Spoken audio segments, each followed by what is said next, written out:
Creative Babble.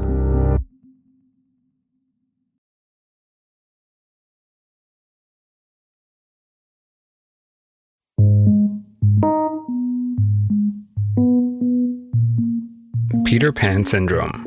It's when someone refuses to grow up. It's not a disease or a recognized mental disorder. It's just a state of mind. But of course, there's some serious consequences when an adult tries to live in a fantasy life. Today's story is about one man who escaped to his very own Neverland, and in the process, he had to assume a new identity. I got a tip for this story from my friend Drew. He told me to meet him and some person named Nicole at a vegan restaurant in downtown Raleigh. What on earth do I order at a vegan restaurant? And who is this Nicole person I'm about to meet? So many questions. I didn't know what I was getting myself into, so I picked the yuppiest form of transportation to get to this vegan restaurant. I hopped on one of those electric scooters parked on the sidewalk outside my office. What a douche. I dodged some potholes and I avoided being hit by oncoming traffic. Twice. Not too bad.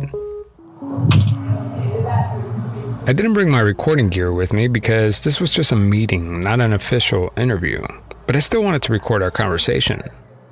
So sorry I'm late. No problem, dude. How's it going? You bird down here? Yeah. What's gonna bring for you to drink? Just water for me.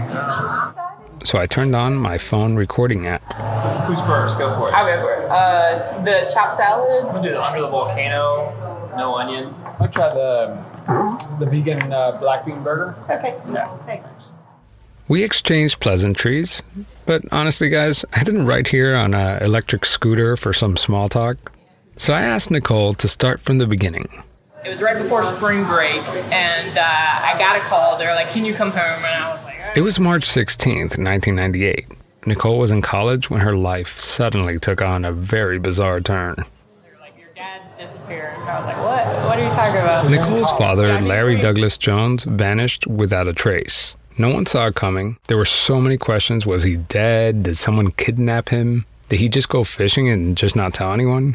Nicole remembers a family gathering at her grandmother's house, trying to make sense of her father's sudden disappearance. It was like a funeral. Like the kid, me and I have twin brothers, little brothers, Bart and Brett. And so me and Bart and Brett were just kind of hanging out in the den and like watching cartoons, and all the adults was sort of in the living room, and it was very sort of somber. Like we didn't know what's going on. So what happened that day? Larry Douglas Jones worked at a convenience store in Cary, North Carolina, a suburb of Raleigh. Here's how Nicole remembers the story. So one of the regulars came in like way early, 5 o'clock in the morning, always came in to get coffee every morning. We walked in and all the coffee was made and everything was turned on, but the register was open and there was like paper receipts for like the bank vault or something thrown across the floor. And so they called the cops. The cops get there and the security tape had been gone and his car was gone. Thousands of dollars were missing from the register. That's not exactly chump change. And just to paint a picture, I live near Cary, North Carolina. This isn't exactly a dangerous part of town. It's the kind of place you want to raise a family. It's safe and pretty boring. All the houses are a different shade of beige. You have the eggshell houses, the off-white colored houses, the taupe houses. Lots of variety. Nothing ever happens in Cary. It's a terrible place for true crime podcasters to live. So if this were some kind of heist or kidnapping, well, that would be shocking. Their first assumption was that somebody had come in and robbed the place and then kidnapped them. So then there was like this big manhunt. Like they were like, let's go search the fields and the roads and look for his car. The police took this very seriously. Usually when someone goes missing, they're easy to track down through credit card transactions, but not Larry. Larry didn't own a credit card. While police searched for Larry throughout the state of North Carolina, investigators decided to look at his home for clues. They asked my mom a bunch of questions. Was anything missing in the house? And, nothing that she had noticed. Like, there was stuff there. All his closet had clothes in it, all that sort of thing. If Larry was planning to leave, he would have packed, right? There would be things missing. But then, after looking a little closer, Nicole's mom did realize that maybe something was missing after all. Later down the line, it was like, oh, his really expensive fishing gear, which is the only thing he cared about, was bass fishing, really, like bass fishing and golf, and his golf clubs were gone, and they were like, oh, wait a minute, and then they found out like the oil thing, and they were like, well, this is probably, he just So it's not a kidnapping. staged. Right, it wasn't a kidnapping. Larry Jones wasn't kidnapped. He just picked up and left without telling anyone. But wait, what about the convenience store? What about all the cash missing from the register? What about the surveillance tape? It was gone. If Larry did this, he must have taken the cash and ran. And taking that much money is definitely a crime. If he's not the victim, then that means he's a fugitive. But why run? Nicole said that her father was on the run for 2 years before he resurfaced. Where did he go? How did he get caught? How could he just leave his wife and 3 kids behind? I'm gonna find Larry Jones and ask him myself. Nicole had so many questions about her father's disappearance. How was he able to survive for so long undetected? I told her that in order to find out, I would need to talk with Larry myself.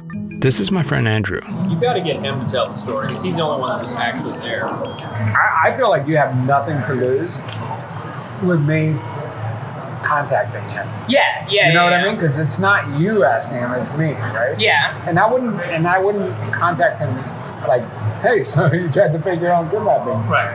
I would kind of ease my way into that. You said run for dessert. I don't think No, so. But I wouldn't tell him what we're trying to do. Yeah. I mean, let's see if he opens up. Yeah. I would be willing to do that. Like I said, we don't talk too often, so it might take me a little bit to get a hold of it. Nicole agrees to talk to her father about this the next time they meet. You see, after this whole ordeal, their relationship has never been the same. They hardly ever call each other, and none of us at this vegan restaurant are confident that he will agree to any of this. After all, who wants to air their dirty laundry on a podcast? I'm Javier Leiva, and this is Pretend. This season, I'm going to talk to 3 different fugitives, each with their own unique story, to find out how they get away with living off the grid while pretending to be someone else.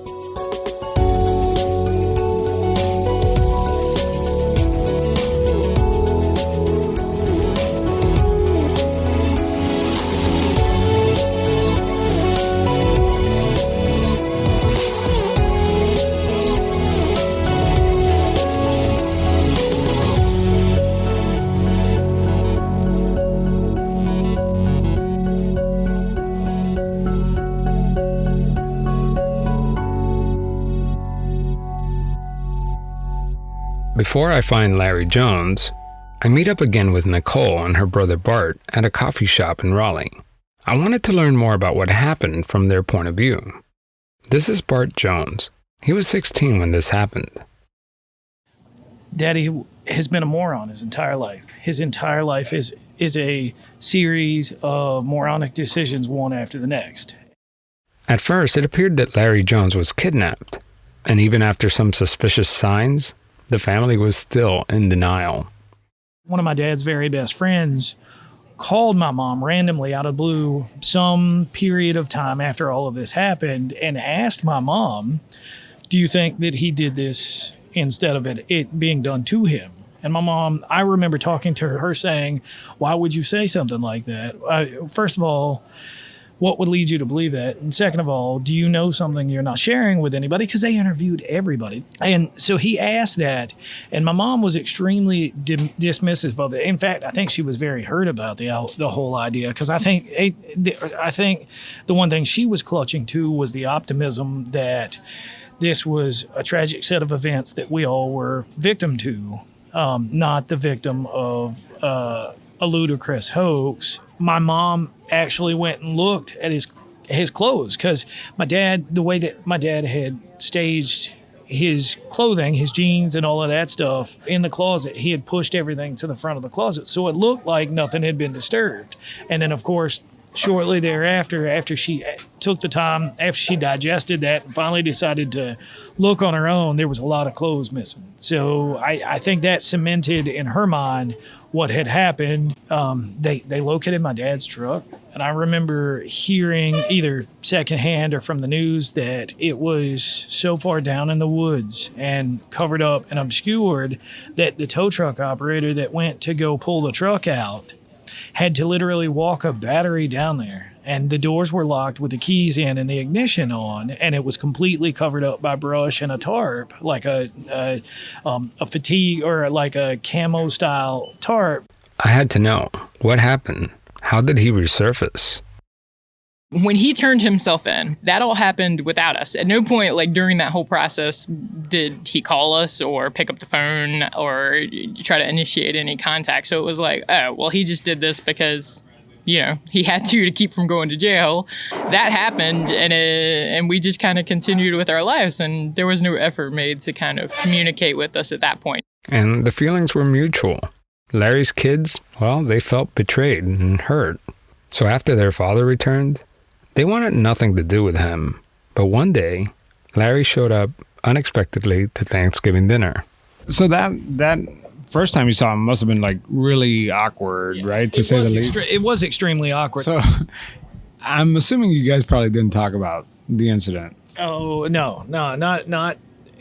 There was never a discussion about any of that. So typically the way that happened on a sit down for Thanksgiving or Christmas is this big feast, a line of food, everybody says grace and then they get in line. And traditionally, because Brett and I were growing adolescents at the time, we would eat a lot of food. So the thing is, we were supposed to fall in the back of the line so that everybody else had a chance to get the food. That was just a rule for you, Bart, not Brett. Okay. It was Bart. That was Bart's particular rule. That may be very well true. Anyhow, I remember my dad taking the liberty and saying, make sure you get in the back of the line, or joking to some element like that. And that actually extremely upset me, and not because it wasn't factual, but what gives you the right to address me directly or even fall in like what normal business or normal procedure is? You've been gone so long. What gives you the right to feel like you're allowed to even comment on it? But over time, they did talk about it. The incident. But it was awkward and tense. Yes, my dad and I had an actual sit-down conversation about this and his motivation and his motives and what caused him to get to that point. I actually don't have a single word's worth of recollection of that entire process. It is completely blacked out of my mind. So let's go back to the day of the disappearance. Here's Bart again. It was March 16th, 1998. The way that all of this happened was there was a female police officer, a Cary police officer, who came in every single morning to get coffee before her shift started. And she knew normal operating procedure in the morning, so she went outside to make sure he wasn't out there working on one of the pumps or smoking a cigarette or whatever. Then she went back in the office, and she said there was a mess in the office, but he wasn't in there. The officer knew something was wrong. And she saw that the safe was open. There were checks all over the floor. Like you said, the security tape, VCR or whatever device they were using was open, and that his gun was gone because she knew that he kept a pistol behind the counter. So it appeared like it was a normal business day that went completely awry. And, of course, his truck was gone. This was no longer business as usual. This was a crime scene. The evening before he disappeared, there were 3 robberies in the area, in the direct locale of my father's store. Because of that, it was a lot more real for everybody else involved. I mean, it was a real robbery and kidnapping. I think when we first heard the news, I was down there, and I can't remember who called, if it was my mom or if it was whoever. We didn't really know what was going on. We just heard he was missing, and we were watching the news coverage, but we went to my mother's parents' house. And I remember vividly being in 5th period. It was right after lunch, and I remember the principal coming in. So the band director stopped us. Bart, Brett, put your instruments up and grab your bags. You're going with Mr. Ludwig. So we're walking to his office and he's not saying a word. And I'm like, man, what the fuck is going on? We are really in fucking trouble, man. So we get to his office and he's like, have a seat. And I'm like, oh man, now we're really in trouble. He picks up the phone without saying a word. He dials a number, and little at that time did I know that it was my mom on the other line. And all he said, his exact words were, "They are here." Like, he handed me the phone and she was on the other end and she was like, "Your dad is missing." And I was like, what? We were just sort of sitting around and watching the news. And then when the news would get too much, we'd turn the TV off. And I felt like people were bringing food over and yeah, exactly. Talking. Yeah, the pastor came by to talk to us, and we just didn't know like what the whole what was going on. I mean, we didn't have any information, so it looked like he had been kidnapped, and that was kind of the first thing was like, oh, this friendly store owner got kidnapped and we got to find him. And so But I mean, you're laughing now, but at the time, did you think he was kidnapped? Like, what kind of... It was so crazy. Like, I was just like, what? Like, nothing made more sense than the other. I didn't really have the sense that, because I can't believe the audacity of somebody being like, oh, I'm going to stage my own disappearance. Like, it didn't make sense logically to me that it would be like, oh, he just was going to leave.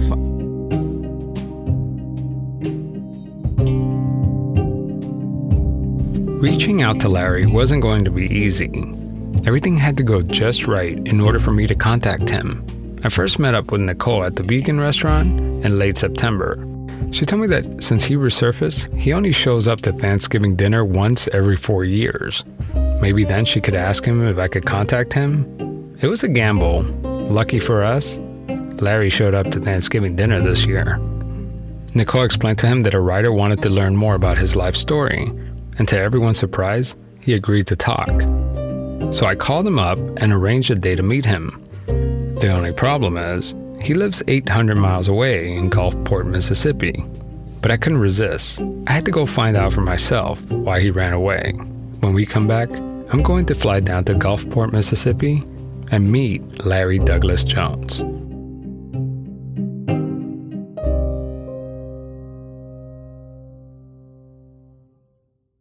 You know how Christmas and the holidays seem to be starting earlier and earlier every year? Well, so does the pressure for losing weight and getting in shape. You know, you always see these ads.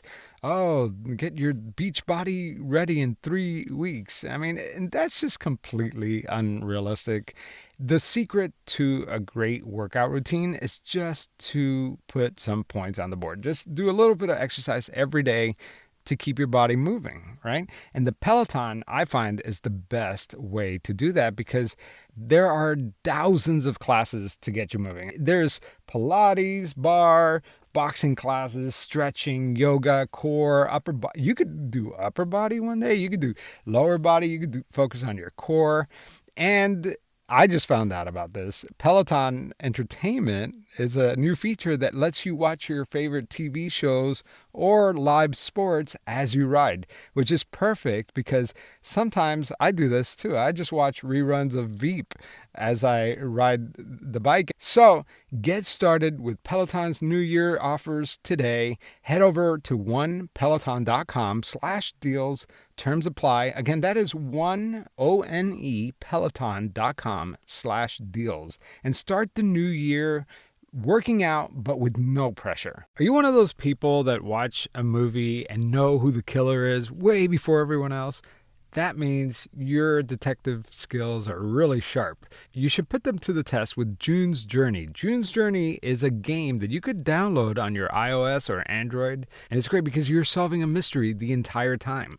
June's Journey is a hidden object mystery game with a captivating detective story, taking you back to the glamours of the 1920s. In the game, you're playing the role of June Parker, and you're searching for clues to uncover the mysteries behind her sister's murders. What's cool is that you could build your own luxury estate island, design it, the whole thing, and you collect scraps of information and fill them in a photo album to learn about each character. You could chat and play against other players. So instead of mindlessly scrolling through social media, try sharpening your mind and play a game like June's Journey. So can you crack the case?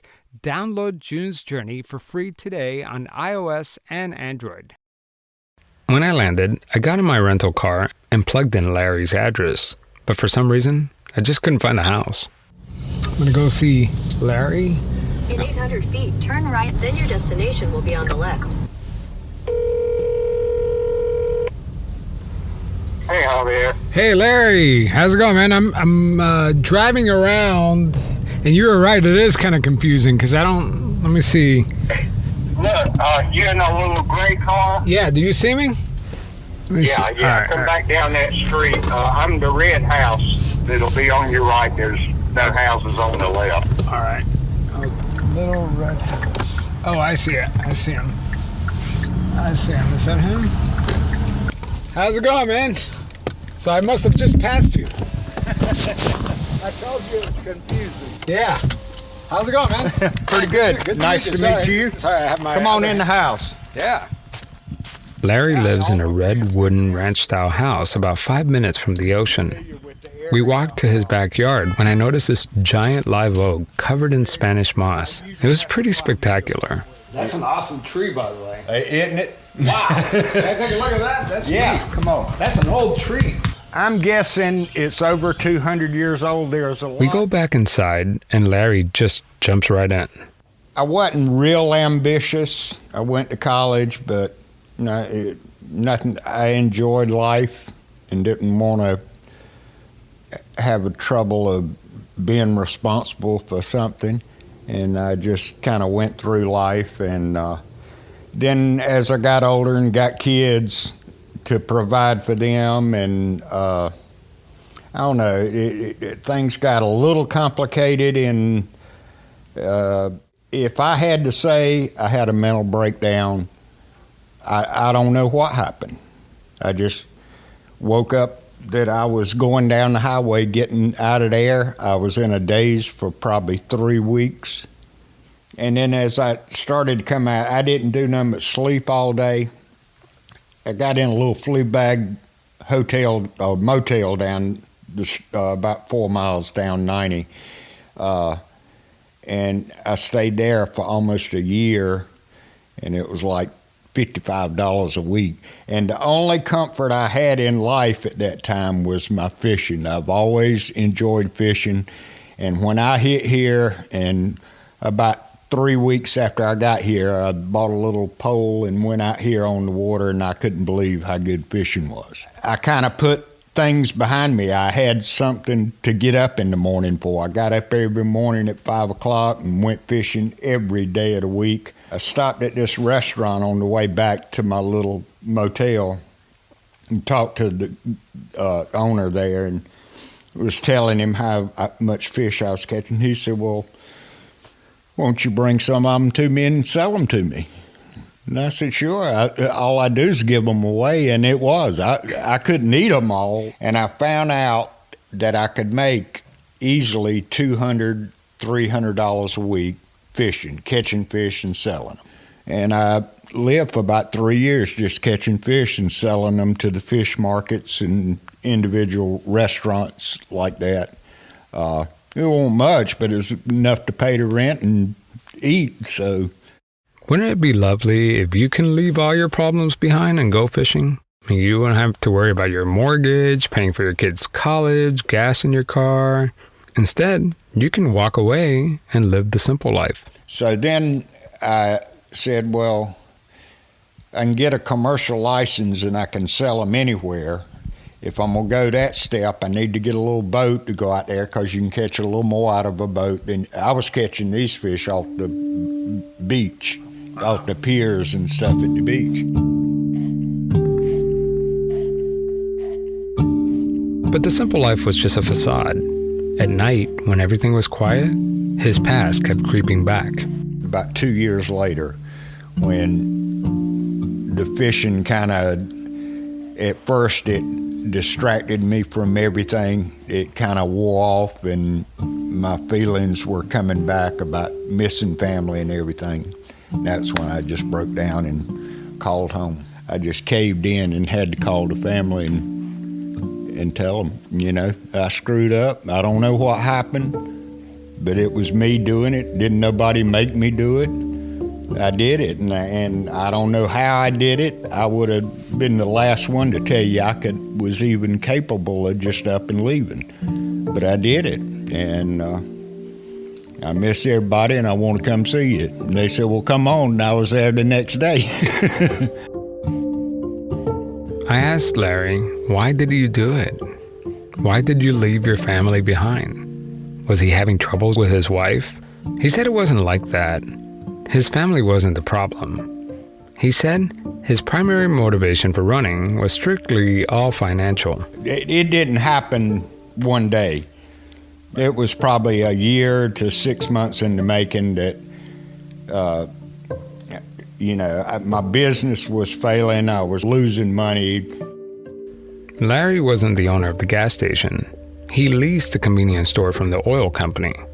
Was it like a typical gas station where you walk in and it's like chips and sodas, or was it describe it? Was a convenience store, yeah. I sold cigarettes, canned food items, stuff like that, drink cooler, beer, soft drinks, and a lot of gas. Sold a lot of gas. I would sell gas all weekend. It was a very lucrative store. I should have made a lot of money at it. But anyway, the oil company provided the gas, and I paid them every Monday morning. I'd get a little bit behind and I had a thing with the bank that I could go up to 10,000 over, so I did that a couple of times, and that was getting behind. And then had several people at the oil company, and the guy that owned it was telling me, well, your employees are robbing you blind. And I wouldn't believe it because, I don't know, I was a poor manager. Were they like threatening, like saying, hey, where's my money? No. But you felt I had a meeting with them couple of 3 months before that where I was getting behind. And Don Stevenson was the president of the oil company, and that's what he called me in. He said, I'm just concerned you're doing all that business. You should be making more money. And that's where it come from. Somebody's taking that money. I was working 60, 70 hours a week, and over a 6 months period, I just gradually just kept getting behind a little more, and a little more. And like I say, that morning I went in, did the books, and just said, the heck with it, I'm out of here. I come up $10,000 more short, and I'm going, I can't keep this up. And like I say, I don't know if it was a breakdown, what it was, but I just hit the road, didn't even know what road I was going on. I didn't know where I was going. I just got in the truck and drove off and started driving. This road looks good. I went down it, went down another one, absolutely not knowing where I was going. And like I say, I just thought about, well, the Gulf of Mexico. I'll go down there. I want to see it. So I had a bicycle. I didn't even have a vehicle. I rode my bicycle. What happened to the car you had? I left it in Kentucky. I went to Paducah, Kentucky, and got a bus ticket from there to Gulfport. I looked at the map and saw Gulfport on it, and I said, why didn't you take your car with you? I figured, they would be looking for me with the license plate and stuff, and I just left it up there. Oh, so you figured they're probably looking for you. Well, I knew they'd be looking for me. Did you take all the money or did you trash a store or anything? No, I didn't trash a store. I did take what money I had there, which was only Saturday and Sunday's receipts. All my other stuff was deposited all week. I made a deposit every day. So all I had was Saturday and Sundays, maybe $4,000 or $5,000. That's how much I would do over a weekend. And I took that, put it in my pocket, and walked out the door. But I had the whole store stocked with stock and stuff. I said, well, they just sell all that and break even. I'm out of here. I'm taking this and I'm leaving. They didn't see the logic of like, hey, you got the rest of the store, you know. It didn't balance out like I had it figured in my head according to them. You know, I think we all have that moment in our lives where we're like, you know, we don't even think about it. You know, we just have this like fantasy, like, let's just go. You know what I mean? Just go. Yeah, run from it. That's exactly what I was doing, was running away from it. Yeah, like we fantasize about it, but like you actually did it. Yeah. Well, you know, the thought had been in my mind a couple of times, even way before that, maybe even years before it even got to that point. You know, like you say, think about just go and see another part of the world. It's got to be better somewhere else. You know, it's like it's a do-over. I enjoyed life. Had plenty of friends. Had jobs. It wasn't like I was poor or desperate or anything. It was just always looking for something else. Do you think if you would have really like sat down and thought about it, would you have done it? Oh no, no, absolutely not. I don't think I would have. I'm telling you what, I remember the day I was back there doing the books, and when that last number come up short, I said, that's it. I'm out of here. And I said, there ain't no way. I cannot keep doing this. I'm going to kill myself. I actually thought about that more than that day. I'd thought about that a few days before. But I didn't want to die. I enjoyed life. You know? But what fascinates me about this story, and now knowing that you really didn't even have a plan, is that, like, how do you live, you know, not like, it's almost like a double life, right? Like, how do you live like a second life without a plan? Because it takes a lot of like, coordination. I had thrown my driver's license away. I didn't even have I had a license when I was in North Carolina, but I didn't have it with me. I don't remember if I left it there, I throwed it away. I don't even know. I didn't have it. But the laws weren't that strict down here. You could just go in, fill out a form, your name, and sign it, and get a fishing license. So that's what I did. Do you ever think about, hey, should I come back?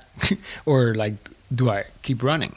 Yeah, I thought about coming back. The whole time you're gone, people think you got kidnapped. I don't know where they came up with that, you know, because I'll tell you where they came up from. They couldn't believe that I was capable of that either.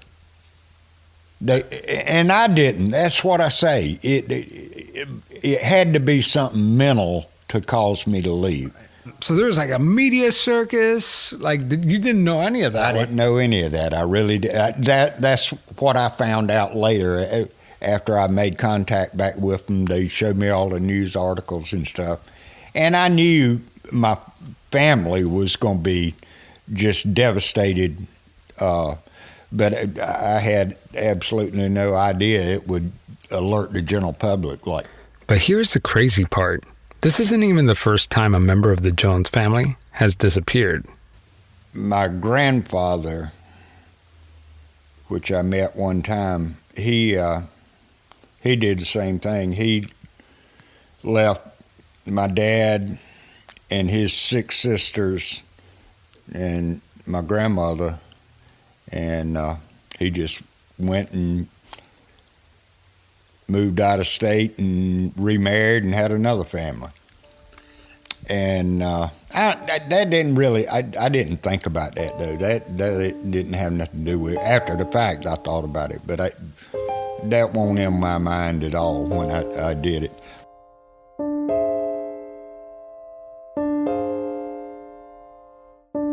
Larry's little fishing rendezvous was coming to an end. The fishing kind of, suppressed all those bad thoughts and everything, so I didn't have to think about it. Got to the point that I'd done it so much then, it didn't pacify me, and those thoughts were coming back. Wonder what they're doing, and I know they all hate me, and, You know, all that just keeps going through your mind and everything. And it was just like, I guess I'm just weak-minded. I caved in to my mind to leave, and I caved in to my mind to go back. You know, like you said, you weren't thinking about it when you did it. And then you realize, damn, my whole family, right? Yeah. It's gone. Oh, yeah, that's what broke me. I'm telling you. It went from, like I say, I was in a daze for 3 weeks. Then fishing pacified it because I went every day. I got going fishing.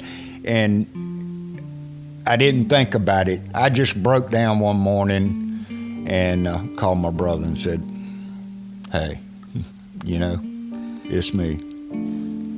Oh, I mean, I can't imagine getting that phone call, right? Like, yeah, he couldn't either. He cried as much as I did. What did he say? Did he ask you anything? No, when you coming home? I think that's all he asked me, when you coming home? And I said, the next day or two, as soon as I can get there. I said, I'm calling Mama right when I hang up from you. I didn't contact the kids because Nicole wanted to wait and give it a little time to talk to me. Bart, he wanted to talk to me immediately. And Brett, I talked to him, and he was in California at that time, living out there, and he couldn't get out this way and all, so. But remember, Larry can't just come home and pretend none of this ever happened. He broke the law, and he was charged with 2 charges of embezzlement, totaling more than $33,000. The oil company, like I say, they sued me for that money that I owed them. After I'd gone back and faced all that, the police said there were no charges and all that. They decided that after I got back up there. And I went and met with the guy and told him, I said, I don't care. You can put down anything you want. I'll take care of it. I'll face up to it and own up to it and plead guilty to it, whatever. How much did you end up having to pay back? The $24,000. Is it done? It's done. Done deal. It was done before I left up there. My lawyer and got with the oil company, and they worked it out that just plead guilty to it and I'll pay the money back, and they would expunge the record and all that. So I never got a felony for it.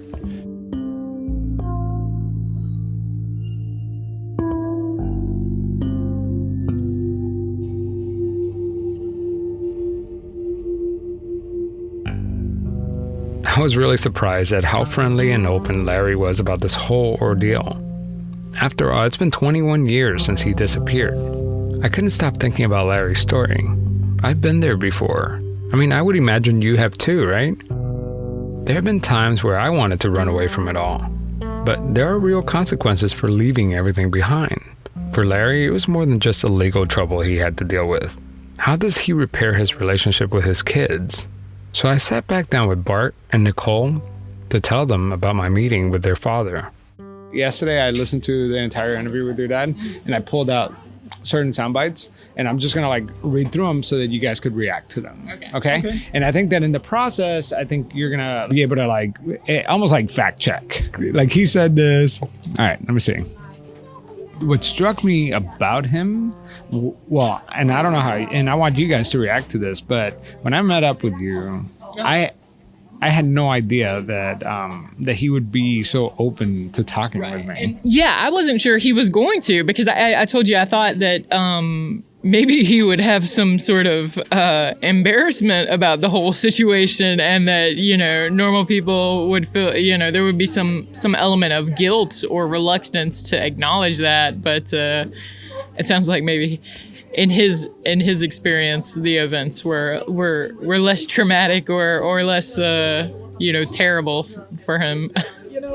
I am actually pretty surprised too. I feel like if you had asked me before all of this came about whether or not he would actually sit down, one, I felt like there was an element of in him that where he never admitted wrongdoing in this. I mean, I feel like he certainly addressed the situation and he certainly talked about it. I don't feel like he ever felt like what he did was wrong. He might have feel that he had done it in a wrong way, but I still, even to this day, communicating with him, there was never, I mean, there was talk and I guess communication of feeling guilty, but he never wore guilt as far as I could tell.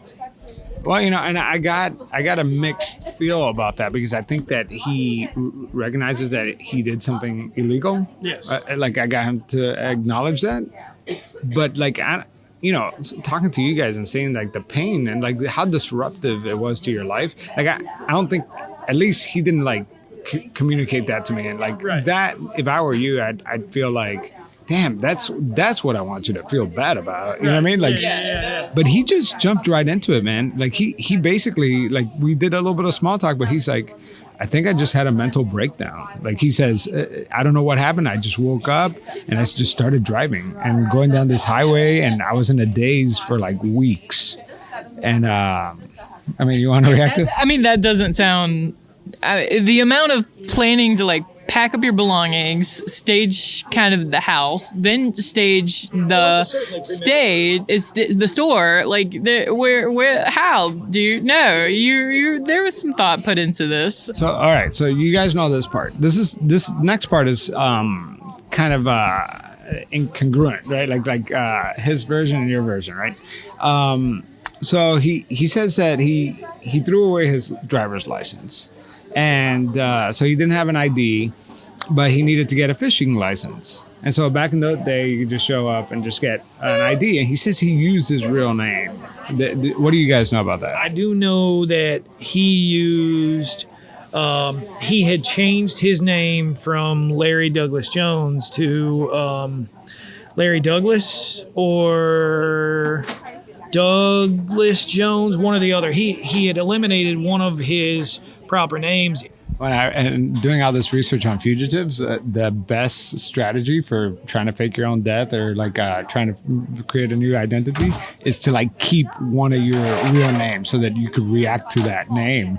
Okay, so then he goes, about 2 years later, when the fishing kind of distracted me from everything, and then I kind of hit a wall and my feelings started to come back about missing my family and everything, and then I just broke down and called home. That's him summing it up, right? That's not actually what happened. I don't remember. I think we heard the story that the Parkway convenience store in Cary, there was a veterinary place right next door, and we heard that a worker from there was on vacation with her husband in the casino down in Biloxi or in Gulfport, and saw him and recognized him and started talking to him, and he just acted like everything was normal, and she knew about everything that had happened next door, so she came back and reported it to police. This is one of the things that your dad neglected to mention too, is that the repercussions of like, so the oil company wants their money, so who do they go after? They went after my mom. So they came after everything. They went after everything we owned, the house. They went after the cars. They went after every single asset that was tied to my dad whatsoever, even just by association. So my mom cashed in her entire 401k to hire a lawyer. The only way Bart and Nicole's mom could legally detach herself from Larry's legal trouble is to get a divorce or for Larry to die. They went with the dead option. In the state of North Carolina, 7 years has to pass before you can declare somebody missing dead. A person can be declared legally dead even without finding a body. But his family could not wait 7 years. It would financially cripple them. When it came back that Larry wasn't coming home, Larry's wife needed to speed up the process of declaring him dead. And I remember my mom spent everything she had to hire a lawyer to create a case so that she could declare my dad deceased so that we didn't lose absolutely everything. So she went through the legal process of declaring him dead. So legally, now he's dead. Yeah, he is legally on record dead. He is deceased. Gosh. And so this is so crazy. So now you don't think he's dead. No. Well, like I said, When they found the truck, I think when they found the truck in Kentucky, and then the fact that it was covered up so well, and all of his possessions were inside of it, the golf clubs, I think the rifle that he had, and that stuff, it was like, oh, okay. That actually rekindled in me. I like I said, I was always optimistic about the entire situation. That actually, I think, for the first time, had solidified the fact that he might actually be dead. So then we talked about, I mean, basically, he's like, yeah, I just had a lot of stress and I just wanted to run. And that's the part of the story that I think that we could all like sympathize, because you get stressed out, and we fantasize about running away, Right. but we don't do it, right? And like he actually did it, you know? Like, I know you were a victim of his dumb decision, but like, do you sympathize with that though?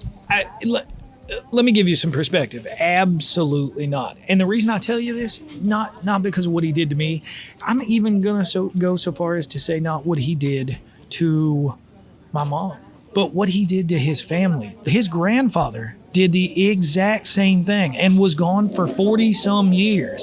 And him witnessing and experiencing what his father went through, especially when his granddad came back. But I can say without doubt that my grandfather going through that, and then his lineage, his direct line doing the same thing is unforgivable. Absolutely unforgivable. Well, I mean, I will say I can sympathize with that. I can understand, the mindset where you feel like you don't have options. I've struggled with depression most of my life, so it's definitely familiar. Kind of, you get into that sort of echo chamber where just there's no alternatives. Yeah, so if he had gone about it in a more traditional, proper manner, hey, I can't do this anymore, this is affecting me, or even, hey, this is too much stress, the kids, this family, the whole structure, all of my business, I can't do this anymore.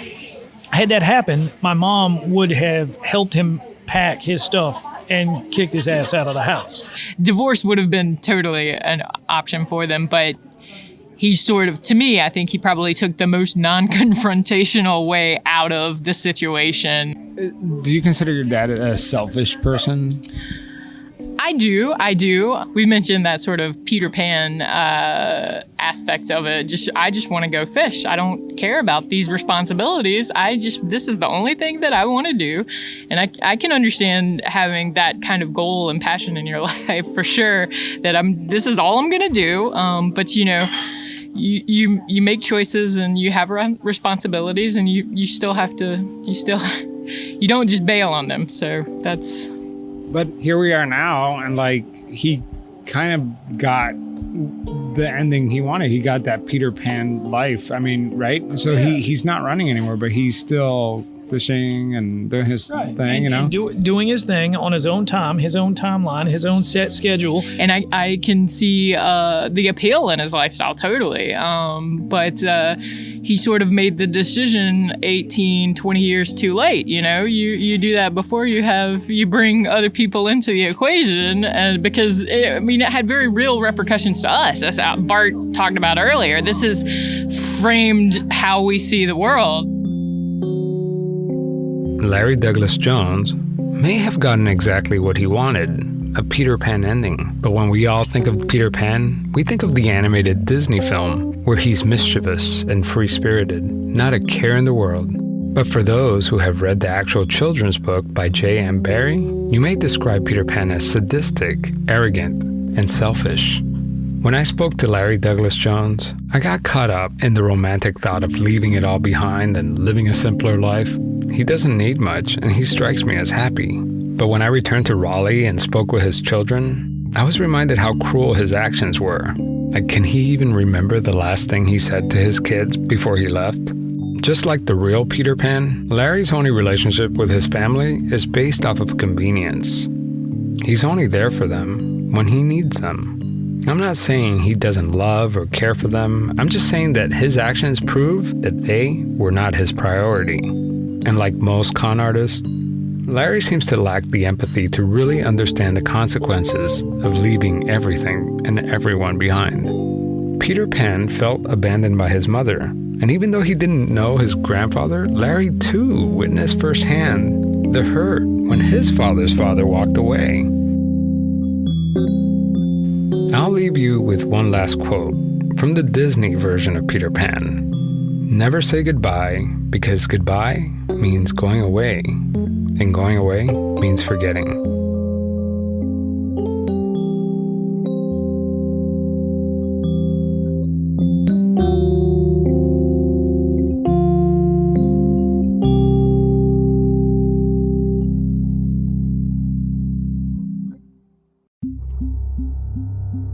Creative Back.